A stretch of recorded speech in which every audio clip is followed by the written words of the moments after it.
Ijtimoiy tarmoqlarda tarqalgan ma'lumotlarga ko'ra, futbolga 570 milliard so'm ajratilgan ekan va o'sha O'zbekiston terma jamoasining murabbiyiga 5,5 million dollar deyishdimi, shunga yaqin pul ajratilgan ekan.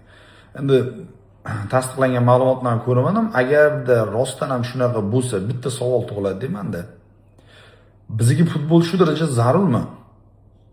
Mayli, biz futbolni qo'llab-quvvatlaymiz, sog'lom bo'lish, hammasi yaxshi. Ilohim O'zbekiston shu jahon chempionatiga chiqqan, mana chiqdi. Bu yo'lga ilohim shu jahon chempionlari bo'lib ketsa. Endi bu haqiqatan juda yiroqda bo'lishi mumkin-ku, lekin bir kun kelib ilohim bo'lsin. Bundan tilakdoshmiz. Lekin shuncha milliardlab so'mlarni ajratish shartmi degan savol tug'iladi. Hop, nima bo'ldi? Mana tasavvur qiling, O'zbekiston jahon chempionatida yutib chiqdi. Nima bo'ladi?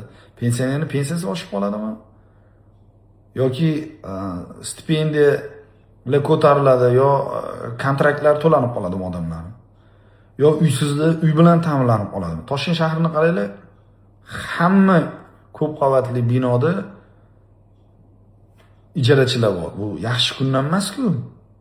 Ijarachilar kundan kunga ko'payib ketadi. O shaxsiy uylarni ko'payib qoladimi biz futbolda yutsak? Nima o'zgaradi? Nima odamlarning yo maktablarda ta'lim sifati oshib ketadimi? Maktablardagi bolalar sonini qaranglar, bitta sinfda 40 ta, 50 ta, 60 ta bo'yotibdi. 20 tadan ko'paytirmaslik kerak. Undan ko'ra yangi maktablar ochaylik. Bir onkologik kasalliklar bo'yicha yangi bir tadqiqotlar o'tkazish kerak. Insonlarga uy bilan ta'minlashimiz kerak. Menimcha, bu ijtimoiy davlat deb o'zimizni nomlaganmiz.